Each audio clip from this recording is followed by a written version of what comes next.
Hello everyone, welcome to quick tricks by Sahil sir YouTube channel. आज है 23 जनवरी 2024 और देखिए 23 जनवरी 2024 से करंट अफेयर के जितने भी महत्वपूर्ण एमसीक्यूज बनते हैं उन सभी को आज के इस वीडियो में डिस्कस करने वाले हैं। साथ ही साथ एडिशनल फैक्ट भी डिस्कस करेंगे जिनसे आप सभी के एग्जाम्स में क्वेश्चन बनते हैं। सो अब प्रीवियस क्लास का रिविजन कर लेते हैं। देखिए अभी जो वेस्ट बंगाल की मुख्यमंत्री हैं ममता बनर्जी जी, इन्होंने 47वें कोलकाता पुस्तक मेले का उद्घाटन किया है। पेंगुइन जागरूकता दिवस 2024 ये 20 जनवरी को मनाया गया है। आगामी 5 वर्षों की जो आईपीएल की टाइटल स्पॉन्सरशिप है ये मिल गई है टाटा को। माई स्कूल माई प्राइड अभियान का अनावरण किया है हिमाचल प्रदेश ने। बिहार के बाद जातिगत जनगणना शुरू करने वाला दूसरा राज्य बन गया है आंध्र प्रदेश। क्षेत्रीय राजभाषा सम्मेलन का उद्घाटन किया गया है कर्नाटक के बेंगलुरु में। और विंग्स इंडिया में सर्वश्रेष्ठ हवाई अड्डे का पुरस्कार मिला है 2 हवाई अड्डों को, बेंगलुरु का हवाई अड्डा और दिल्ली हवाई अड्डा। ठीक है। झारखंड में अभी मध्याह्न भोजन के लिए केंद्रीकृत अक्षय पात्र रसोई का उद्घाटन किया गया है। पेप्सिको इंडिया का नया सीईओ नियुक्त किया गया है जागृत कोटेचा को। मत्स्य पालन प्रबंधन पर FAO यानी कि फूड एंड एग्रीकल्चर ऑर्गेनाइजेशन की समिति का उपाध्यक्ष भारत को चुना गया है। आप देखते हैं आज की क्लास का जो फर्स्ट क्वेश्चन है, सऊदी अरब की जॉय अवार्ड से सम्मानित होने वाली पहली भारतीय अभिनेत्री कौन बनी है? तो इसका राइट आंसर ऑप्शन बी है आलिया भट्ट। सऊदी अरब के जॉय अवार्ड से सम्मानित होने वाली ये पहली भारतीय एक्ट्रेस बन गई हैं। इमेज आप इनकी यहाँ पर देख सकते हैं। एडिशनल फैक्ट की बात करें तो देखिए ये जो अवार्ड है इसका नाम आपसे पूछा जा सकता है ऑनरेरी एंटरटेनमेंट मेकर्स अवार्ड। ठीक है। इससे पहले जो एक्ट्रेस हैं जिनको ये अवार्ड मिला है उसमें है अमिताभ बच्चन, शाहरुख खान और सलमान खान। इन तीनों लोगों को ये जॉय अवार्ड मिल चुका है। ठीक है। ऑप्शंस को डिस्कस कर लेते हैं। आपके एग्जाम्स में ब्रांड एम्बेसडर से संबंधित प्रश्न पूछे जाते हैं कि कौन सी कंपनी के ब्रांड एम्बेसडर कौन है। ठीक है। तो इसमें जो ऐश्वर्या राय बच्चन है ये है लोरियल की ब्रांड एम्बेसडर, ये आपको याद रखना है। आलिया भट्ट ये है गुक्की की ब्रांड एम्बेसडर। देखिए मॉर्निंग में ये सेशन आप सभी के लिए रिकॉर्ड कर रहे हैं और यहाँ पर ठंड बहुत ज़्यादा है इसलिए पेन से लिखा नहीं जा रहा है। और दीपिका पादुकोण ये किसकी ब्रांड एम्बेसडर है? ये है हुंडई की ब्रांड एम्बेसडर। ठीक है। जानवी कपूर ये है काजू फैशन की ब्रांड एम्बेसडर। इतने सारे फैक्ट आप सभी को याद रखने हैं। अच्छा यहाँ पर आप मैप देख सकते हैं सऊदी अरब का। देखिए ये मैप है जो येलो पोर्शन है ना, ये सऊदी अरब का मैप है। राजधानी यानी कि कैपिटल ये रियाद है और करेंसी है सऊदी रियाल। यहाँ के जो प्रधानमंत्री है मोहम्मद बिन सलमान है। देखिए सऊदी अरब ये अभी ब्रिक्स में शामिल हो गया है 1 जनवरी 2024 को। ठीक। नेक्स्ट क्वेश्चन, त्रिपुरा, मणिपुर और मेघालय राज्य का स्थापना दिवस किस दिन मनाया जाता है? तो इसका राइट आंसर ऑप्शन डी है 21 जनवरी। 21 जनवरी को त्रिपुरा, मणिपुर और मेघालय राज्य का स्थापना दिवस मनाया जाता है। त्रिपुरा इसकी जो कैपिटल है अगरतला है। मणिपुर इसकी है इम्फाल और मेघालय इसकी है शिलोंग। ठीक। 21 जनवरी 1972 को त्रिपुरा, मणिपुर और मेघालय आधिकारिक तौर पर उत्तर पूर्वी क्षेत्र अधिनियम 1971 के तहत राज्य बन गए थे भारत के। ठीक है। तो इसी के उपलक्ष्य में 21 जनवरी को मनाया जाता है इन तीनों राज्यों की स्थापना दिवस के रूप में।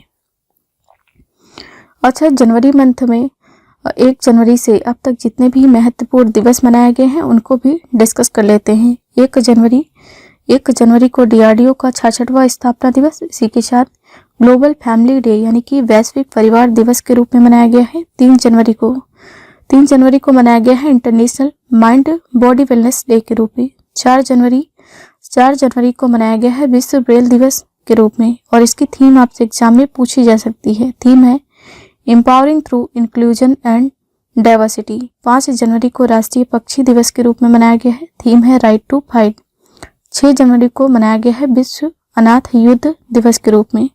7 जनवरी को महायान नववर्ष मनाया गया है। 8 जनवरी को मनाया गया है पृथ्वी का घूर्णन दिवस। 9 जनवरी को मनाया गया है प्रवासी भारतीय दिवस के रूप में। 10 जनवरी को विश्व हिंदी दिवस मनाया गया है। 11 जनवरी को राष्ट्रीय मानव तस्करी जागरूकता दिवस के रूप में मनाया गया है। 12 जनवरी को मनाया गया है राष्ट्रीय युवा दिवस यानी कि नेशनल यूथ डे के रूप में। थीम है arise awake and realise the power youth hold. 15 जनवरी को भारतीय सेना दिवस के रूप में मनाया गया है और इसकी थीम है इन सर्विस ऑफ नेशन। 16 जनवरी को राष्ट्रीय स्टार्टअप दिवस के रूप में मनाया गया है। 19 जनवरी को कोक बरोक दिवस और 20 जनवरी को पेंगोलिन जागरूकता दिवस के रूप में मनाया गया है। तो 1 जनवरी से अब तक जितने भी महत्वपूर्ण दिवस मनाए गए हैं, इसके साथ जो महत्वपूर्ण थीम है उन सभी को मैंने डिस्कस किया है इस प्रश्न के माध्यम से। नेक्स्ट क्वेश्चन है, जातीय खाद्य उत्सव ममनी किस राज्य अथवा केंद्र शासित प्रदेश में मनाया गया है? तो देखिए इसका जो राइट आंसर है ऑप्शन बी, ये केंद्र शासित प्रदेश लद्दाख में मनाया गया है। ठीक है, और देखिए जो लद्दाख है ये भारत का सबसे बड़ा केंद्र शासित प्रदेश है, ये भी आप सभी को याद रखना है।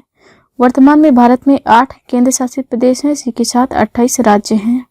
ठीक, भारत जो है 28 राज्य और केंद्र शासित प्रदेशों में बटा हुआ है। ये क्यों बटा है? तो देखिए प्रशासन की सुविधा के लिए इसको राज्यों और केंद्र शासित प्रदेशों में डिवाइड किया गया है। तो आपके मन में एक सवाल उठ सकता है, क्या राज्यों के माध्यम से प्रशासन चलाना सही नहीं था जो केंद्र शासित प्रदेशों में भी डिवाइड करना पड़ा? तो देखिए ऐसे क्षेत्र जहां पर जो प्रधानमंत्री है या फिर केंद्र सरकार का सीधा मतलब शासन रहे, उसके जो नियम कानून है केंद्र सरकार के अंडर में रहे, उस क्षेत्र विशेष को केंद्र शासित प्रदेश के रूप में घोषित किया जाता है। ठीक है, एडिशनल फैक्ट डिस्कस कर लेते हैं। लद्दाख के अन्य जो त्योहार हैं इसमें है हेमिस उत्सव, सागा दावा, स्टॉक गुरु सिच्चू और जितने भी महत्वपूर्ण हैं जैसे कि लोसर महोत्सव, ये बहुत ही ज़्यादा महत्वपूर्ण त्यौहार हैं। अच्छा देखिए जो ऑप्शन है उनको भी डिस्कस कर लेते हैं। जम्मू कश्मीर ये भी भारत का केंद्र शासित प्रदेश है। अभी यहाँ पर पीएम विश्वकर्मा योजना को शुरू किया गया है और पीएम विश्वकर्मा योजना को शुरू करने वाला या फिर लागू करने वाला ये भारत का पहला यूनियन टेरिटरी बन गया है गोवा में अभी कुछ दिनों पहले इंटरनेशनल पर्पल फेस्ट मनाया गया है। इंटरनेशनल पर्पल फेस्ट राजस्थान, यहाँ पर अंतर्राष्ट्रीय ऊंट महोत्सव मनाया गया है। ये सारे आपको याद रखने हैं। अच्छा ये मैप आप देख सकते हैं लद्दाख का, यहाँ पर लोकेटेड है इंडिया में लद्दाख। ठीक, राजधानी लेह है और लद्दाख में 2 जिले हैं, एक है लेह दूसरा है कारगिल। इस राज्य का गठन किया गया है 31 अक्टूबर 2019 को। देखिए जो जम्मू कश्मीर राज्य था वहाँ पर आर्टिकल 370 इसके माध्यम से जम्मू कश्मीर राज्य को कुछ स्पेशल प्रोविजन दिए गए थे, लेकिन इसको 2 यूटी में डिवाइड कर दिया गया। एक बन गया लद्दाख और दूसरा बन गया जम्मू कश्मीर और ये दोनों यूटी बन गए। ठीक, यहाँ के जो उपराज्यपाल हैं ये हैं ब्रिगेडियर डॉक्टर BD मिश्रा। अच्छा जो यूटी होते हैं यानी कि केंद्र शासित प्रदेश, यहाँ पर राज्यपाल नहीं होते हैं, उपराज्यपाल होते हैं, ये भी आप सभी को याद रखना है। लोकसभा सीटें यहाँ पर 1 हैं, जिलों की संख्या 2 है। लद्दाख का जो हेमिस राष्ट्रीय उद्यान है ये भारत का सबसे बड़ा राष्ट्रीय उद्यान है। इसी के साथ ये दक्षिण एशिया का सबसे बड़ा राष्ट्रीय उद्यान है और इस राष्ट्रीय उद्यान को हिम तेंदुए की यानी कि स्नो लेपर्ड की वैश्विक राजधानी के रूप में घोषित किया गया है। अच्छा ये जो हिम तेंदुआ है इसको भी किर्गिस्तान का नेशनल एनिमल घोषित किया गया है, ये भी आपको याद रखना है। नेक्स्ट क्वेश्चन, चंद्रमा पर सॉफ्ट लैंडिंग करने वाला दुनिया का 5वां देश कौन बना है? तो इसका जो राइट आंसर ऑप्शन डी है जापान। जापान जो है ये दुनिया का 5वां देश बन गया है जिसने चंद्रमा पर सॉफ्ट लैंडिंग की है। पहला देश कौन सा है? रूस जो है ये पहला देश है, दूसरा है संयुक्त राज्य अमेरिका, तीसरा है चीन, चौथा है अपना देश भारत। भारत का जो चंद्रयान 3 है, चंद्रयान-3 ये लेटेस्ट मून मिशन है। ठीक है, ये सारे फैक्ट आप पढ़ सकते हैं पीडीएफ से। अच्छा देखिए, जो जापान है, जापान की जो कैपिटल है टोक्यो है, और यहाँ की जो करेंसी है जापानीज येन है, और यहाँ के जो प्रधानमंत्री है यानी कि प्राइम मिनिस्टर ये है फूमियो किशिदा, यहाँ पर लिख रहे हैं फूमियो किशिदा। ठीक, ये सारे फैक्ट आपको याद रखने हैं। नेक्स्ट क्वेश्चन, भारतीय धावक मान सिंह ने हांगकांग में एशियाई मैराथन चैंपियनशिप 2024 में कौन सा पदक जीता है? तो इसका जो राइट आंसर है ऑप्शन ए है, इन्होंने स्वर्ण पदक जीता है। ठीक, कहाँ पे जीता है? एशियाई मैराथन चैंपियनशिप 2024 में। नेक्स्ट क्वेश्चन, गांव चलो अभियान की शुरुआत किसने की है? तो देखिए, इसका जो राइट आंसर है ऑप्शन डी है जेपी नड्डा, जो कि बीजेपी अध्यक्ष हैं। इन्होंने गांव चलो अभियान की शुरुआत की है। ये जो कार्यक्रम है इसका मुख्य उद्देश्य क्या है? तो इसमें जो कार्य किए गए हैं केंद्र सरकार के द्वारा उसको इसमें दिखाया जाएगा। ठीक है, अच्छा जो बाकी के ऑप्शंस हैं उनको भी डिस्कस कर लेते हैं। देखिए, भी जो अमित शाह जी हैं इन्होंने 2027 तक दालों के उत्पादन में भारत को आत्मनिर्भर बनाने के उद्देश्य से तुअर दाल प्रोक्योरमेंट पोर्टल को लॉन्च किया है। तुअर दाल प्रोक्योरमेंट पोर्टल। राजनाथ सिंह ये कौन है? तो ये है भारत के वर्तमान में रक्षा मंत्री।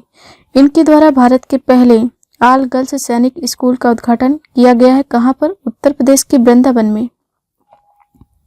ठीक, ओम बिड़ला जो कि हैं लोकसभा स्पीकर, इन्होंने भी पंचायत से संसद तक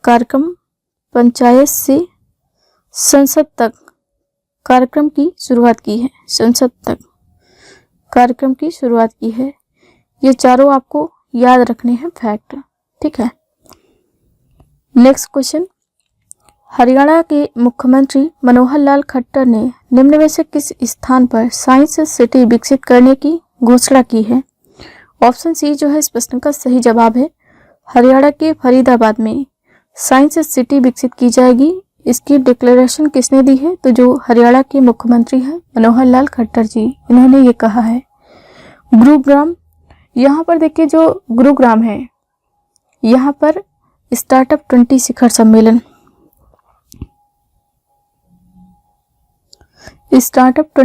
सम्मेलन का आयोजन किया गया है। इसी के साथ जो गुरुग्राम है हरियाणा का, यहाँ पर ISA यानी कि इंटरनेशनल सोलर अलायंस यानी कि अंतर्राष्ट्रीय सौर गठबंधन का हेडक्वार्टर लोकेटेड है। ठीक है, चंडीगढ़ ये है हरियाणा राज्य की कैपिटल। नेक्स्ट क्वेश्चन, हाल ही में किसने 61 वर्ष की आयु में चौथी बार डकार रैली खिताब जीता है? तो इसका राइट आंसर है ऑप्शन ए कार्लोस सैंज। इन्होंने 61 वर्ष की आयु में चौथी बार डकार रैली का खिताब जीता है। इमेज आप इनकी यहाँ पर देख सकते हैं। देखिए, इन्होंने चौथी बार ये खिताब जीता है, लेकिन ऑडी की तरफ से, ऑडी को ड्राइव करके ये खिताब इन्होंने जीता है पहली बार। ये भी आपको याद रखना है। इस प्रतियोगिता में होता क्या है कि बहुत ही टिपिकल प्लेस पे ड्राइविंग करवाई जाती है। नोवाक जोकोविच, इनको रिकॉर्ड 8वीं बार Balkan athlete of the year के रूप में चुना गया है। एड्रियन क्रूज, इनको कौन सा अवार्ड मिला है? तो इनको order of the British empire, order of the British empire इसको दिया गया है एड्रियन क्रूज को। नेक्स्ट क्वेश्चन, हाल ही में किस देश की विश्व धरोहर स्थलों पर सौर ऊर्जा स्टेशनों का उद्घाटन किया गया है? तो इसका राइट आंसर ऑप्शन सी है इजिप्ट यानी कि मिस्र। मिस्र में जितने भी विश्व धरोहर स्थल हैं इन सभी स्थानों पर सौर ऊर्जा स्टेशन का उद्घाटन किया गया है।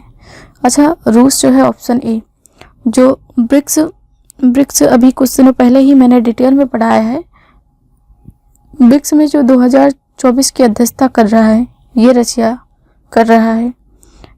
और देखिए जो ये है मिस्र, ये अभी ब्रिक्स में शामिल हो गया है। ये भी आपको याद रखना है 1 जनवरी 2024 को। अच्छा, ये मैप है मिस्र का, यहाँ पर देख सकते हैं। ये जो कायरो है ये कैपिटल है मिस्र की, ठीक, यानी कि राजधानी। इसको हिंदी में कहिरा लिखा मिलेगा आपको, ठीक। करेंसी यहाँ पर मिस्र पाउंड चलती है। यहाँ के जो राष्ट्रपति यानी कि प्रेसिडेंट हैं ये हैं अब्देल फतह अल सीसी। 2023 में जो इंडिया में रिपब्लिक डे मनाया गया है उसमें जो चीफ गेस्ट रहे हैं ये मिस्र के राष्ट्रपति अब्देल फतह अल सीसी रहे हैं। ये है यूनेस्को, क्योंकि ये विश्व धरोहर से संबंधित अभी मैंने प्रश्न पढ़ा है, तो ये जो विश्व धरोहर है इसको घोषित कौन करता है? यूनेस्को घोषित करता है। यूनेस्को की फुल फॉर्म क्या है? United Nations Educational Scientific and Cultural Organisation, ये फुल फॉर्म है यूनेस्को की। स्थापना कब हुई? 16 नवंबर 1945 को यूनेस्को की स्थापना की गई है। हेडक्वार्टर फ्रांस के पेरिस पे है। वर्तमान में मेंबर कितने हैं? 195, ठीक है। और जो महानिदेशक हैं ये है ऑड्रे अजोले। इसका उद्देश्य क्या है? तो शिक्षा, वैज्ञानिक सहयोग, सांस्कृतिक समझ और आदान प्रदान के जरिए वैश्विक शांति और कल्याण को बढ़ावा देना। भारत में कितने विश्व धरोहर स्थल हैं? तो 42 हैं, यानी कि 42 विश्व धरोहर स्थल हैं। यूनेस्को में शामिल होने वाला विश्व का पहला जो धरोहर स्थल है इक्वाडोर का गालापागोस आइलैंड है। और यूनेस्को के प्रथम अध्यक्ष ये हैं जूलियन हक्सले, जो कि ब्रिटेन से हैं। ये सारे फैक्ट बहुत ही ज़्यादा महत्वपूर्ण हैं, इन सभी को आपको याद रखना है। नेक्स्ट एंड आज की क्लास का लास्ट क्वेश्चन है, असमसा ब्रेव हार्ट लाचित वरफुकन पुस्तक का विमोचन किसने किया है? तो देखिए इसका जो राइट आंसर है ऑप्शन ए है अमित शाह, जो कि वर्तमान में भारत के गृह मंत्री हैं। गृह मंत्री के साथ साथ इनके पास सहकारिता मंत्रालय भी है। इन्होंने अभी इस पुस्तक का विमोचन किया है। अच्छा, ये जो पुस्तक है इसको लिखा किसने है? तो इसको लिखा है अरूप कुमार दत्ता। इनका नाम आपको याद रखना है। और ये जो मूल रूप से लिखी गई है अंग्रेजी भाषा में, लेकिन इसका अनुवाद 24 भारतीय भाषाओं में किया गया है, ठीक है। बाकी के जो ऑप्शंस हैं उनको भी डिस्कस कर लेते हैं। आरिफ मोहम्मद, ये है केरल राज्य के राज्यपाल। इन्होंने भी कुछ दिनों पहले एक पुस्तक को लॉन्च किया है, राम मंदिर राष्ट्र मंदिर एक साझी विरासत। इस पुस्तक को लॉन्च किया है आरिफ मोहम्मद खान, जो कि केरल राज्य की राज्यपाल। जगदीप धनखड़, जो कि है भारत के उपराष्ट्रपति, इन्होंने फर्टिलाइजिंग द फ्यूचर इस पुस्तक को लॉन्च किया है। और ये पुस्तक किसकी है? तो ये पुस्तक है मनसुख मंडाविया की। मनसुख मंडाविया की पुस्तक है fertilising the future. Fertilising the future, ये जो फर्टिलाइजिंग है उर्वरक से संबंधित है। और देखिए जो मनसुख मंडाविया हैं ये कौन है? तो ये है रसायन और उर्वरक मंत्री, ठीक है। भूपेंद्र यादव, इन्होंने अभी मोदी एनर्जाइजिंग अ ग्रीन फ्यूचर नामक पुस्तक का विमोचन किया है। Modi energising the green future, तो ये चारों बुक्स आपको याद रखनी है। अच्छा, इस प्रश्न को मैंने आप सभी के लिए एज अ होमवर्क दिया था। बहुत से स्टूडेंट ने इसका सही जवाब दिया है। पोंगल किस राज्य अथवा राज्यों में मनाया जाता है?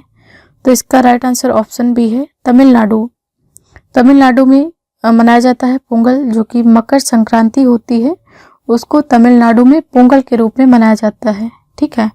आज का क्वेश्चन ऑफ द डे है, भारतीय नौसेना के बहुराष्ट्रीय अभ्यास मिलन 24 का आयोजन कहाँ किया जाएगा?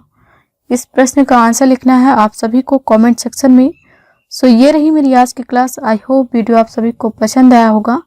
वीडियो पसंद आया तो लाइक करें, शेयर करें, कमेंट सेक्शन में अपना फीडबैक जरूर लिखें। Thank you so much for watching this. Have a nice day. See you soon with the next video.